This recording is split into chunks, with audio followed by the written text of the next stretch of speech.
अस्सलाम वालेकुम, welcome to wisdom visa. मैं हूं बिशारत हुसैन और आज जिस टॉपिक पे बात करेंगे वो यूके का स्पाउस वीज़ा, उसके अंदर क्या क्या क्वेश्चन रेज़ हो सकते हैं। तकरीबन 10 क्वेश्चन मैंने बनाए हैं जो मोस्ट इम्पॉर्टेंट है। एप्लीकेशन आप जब करते हैं तो या आपने अगर अप्लाई करना है सोच रहे हैं तो इन चीज़ों को आपने मद्देनज़र रखना है।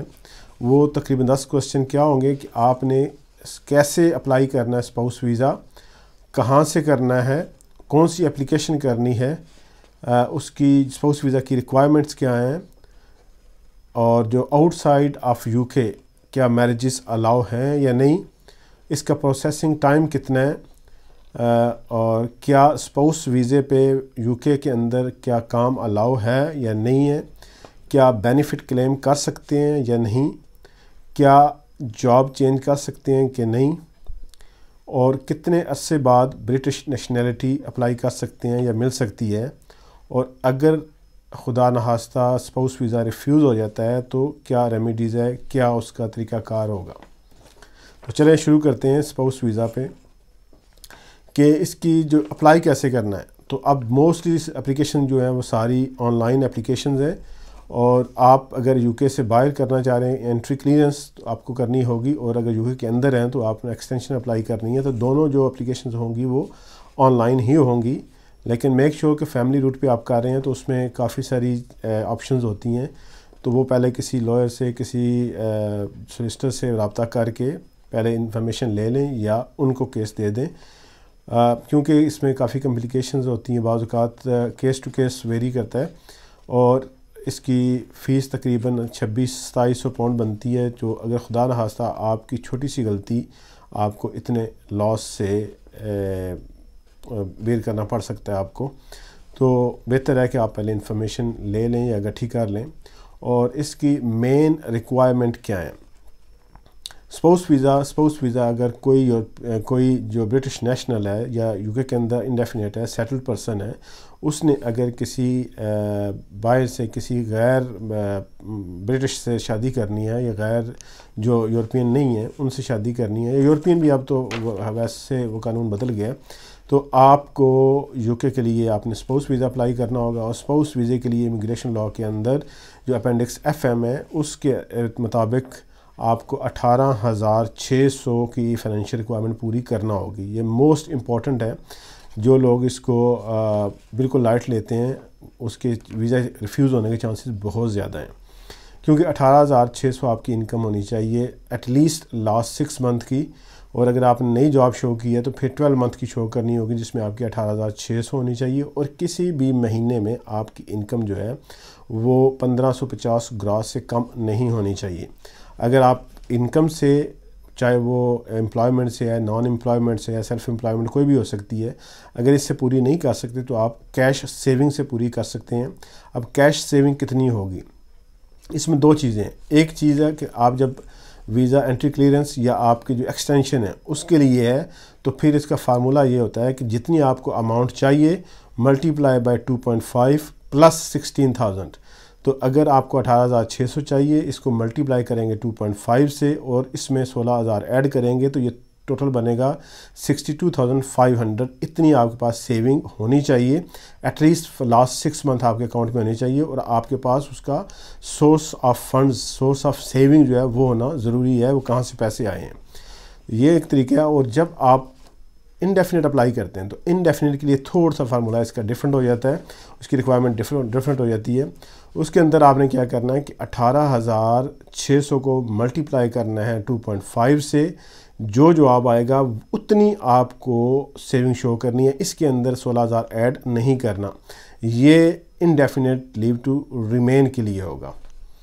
और उसके बाद क्वेश्चन ये है कि इसका प्रोसेसिंग टाइम कितना टाइम लगता है। अगर यूके से बाहर है तो मोस्टली 95% होम ऑफिस जो कहता है 95% एप्लीकेशन जो है उनकी डिसीजन विद इन 3 मंथ्स आ जाता है, यानी 8 to 12 वीक्स के अंदर नॉर्मली आ जाता है।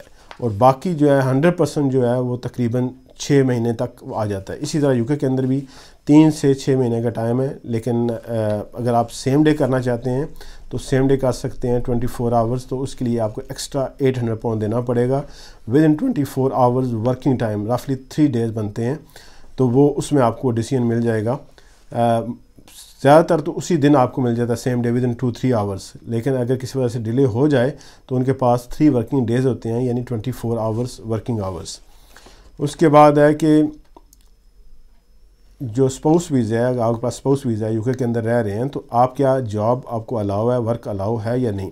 तो यस, आप अगर आप स्पाउस वीज़े पे हैं तो आपको वर्क अलाउ है, क्योंकि जब आप यूके आएंगे तो आपको पहले 33 मंथ का आपको वीज़ा दिया जाएगा, फिर जो एक्सटेंशन होगी 2.5 साल की एक्सटेंशन होगी, और इस तरह उस पर आप फुल टाइम काम कर सकते हैं। और आपने जो 18,600 जो इनकम रिक्वायरमेंट पूरी करनी है, उसको आप पूरा करने के लिए दोनों पार्टनर की इनकम यूज़ हो सकती है। टैक्स सेविंग, अगर दोनों हाफ काम करेंगे तो टैक्स कम देना पड़ेगा और आपकी रिक्वायरमेंट भी पूरी हो जाएगी। और उसके बाद है क्या बेनिफिट क्लेम कर सकते हैं कि नहीं। तो जब आपको कार्ड मिलता है, बायोमेट्रिक कार्ड, तो उस पर लिखा होता है no recourse to public funds. तो आपको जितने भी पब्लिक सोशल फंड्स हैं वो आप नहीं क्लेम कर सकते। अगर क्लेम करेंगे आपको एक्सटेंशन पे प्रॉब्लम हो जाएगी। क्या मैं जॉब चेंज कर सकता हूँ। तो जॉब आप बिल्कुल चेंज कर सकते हैं, लेकिन अगर आपने एप्लीकेशन दी हुई है और आप यूके में अभी नहीं आए तो वीज़ा बेशक आपको ग्रांट हो गया, तो कोशिश करें कि आप जॉब चेंज ना करें, क्योंकि आप एयरपोर्ट पे भी अगर वो होम ऑफिस जो एंट्री ऑफिसर है वो चेक करता है, तो अगर कोई प्रॉब्लम होती है तो आपको अगर जॉब मीट नहीं करते या उसको डाउट होता है तो प्रॉब्लम हो सकती है। तो उसके लिए बेहतर यह है कि आप अपनी जॉब उस वक्त तक ना चेंज करें जब तक आपका पार्टनर यूके में आ नहीं जाता। जब आ जाता है तो उसके बाद आप चेंज कर सकते हैं। और ब्रिटिश नेशनैलिटी कब अप्लाई कर सकते हैं। ब्रिटिश नेशनैलिटी जो स्पाउस वीज़े पे आप आते हैं तो आपको जो 2 एक्सटेंशन करनी पड़ती हैं, यानी मतलब यह है कि आपको 5 ईयर्स रूट पे नॉर्मली मिलता है अगर आप सारी रिक्वायरमेंट पूरी कर रहे हैं। तो जब आपको 5 ईयर्स का मिलेगा वीज़ा, तो पहली आपकी एक्सटेंशन होगी। जब पहली एक्सटेंशन होगी उसके बाद आपको जब 5 साल पूरे हो जाएंगे, सेकंड एक्सटेंशन पे आप जब 5 साल पूरे हो गए हैं तो आप indefinite leave to remain apply करेंगे। और अगर आपका जो पार्टनर ब्रिटिश है तो फिर तो आपको सेम डे आप जब आपको अप्रूव हुई एप्लीकेशन, आपको बायोमेट्रिक जब मिल जाता है तो आप उसी दिन अप्लाई कर सकते हैं नेशनैलिटी के लिए। और इंडेफिनेट मिलने के बाद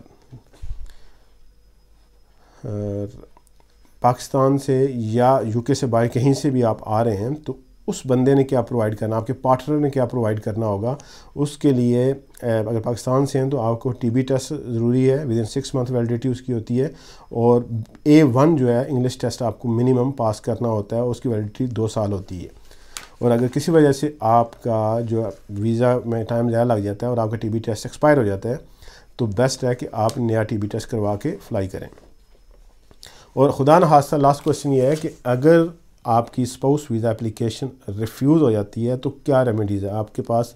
आपने अगर कोई चीज़ उसमें गलत प्रोवाइड की है या आपके हिसाब से तो ठीक थी लेकिन वीज़ा ऑफिसर के हिसाब से या जो इमिग्रेशन रूल्स हैं उसके मुताबिक नहीं थी, तो आपका वीज़ा जो है वो रिफ्यूज़ कर देते हैं और आपको वो रीज़न देंगे कि इस रीज़न की बेस पे, इस बुनियाद पे हमने आपका वीज़ा रिफ्यूज़ किया है। तो फिर आपको जो राइट ऑफ अपील देंगे। अगर यूके से बाहर हैं तो आपको 28 डेज़ दिए जाएंगे जो आपने FTT के अंदर वो अपील करनी है। फर्स्ट ईयर ट्राइब्यूनल में आपने वो अपील करनी है विद इन 28 डेज़। और अगर यूके के अंदर हैं तो फिर आपको अगर अपील का राइट मिलता है तो वो विद इन 14 डेज़ आपने अपील लॉन्च करनी होती है।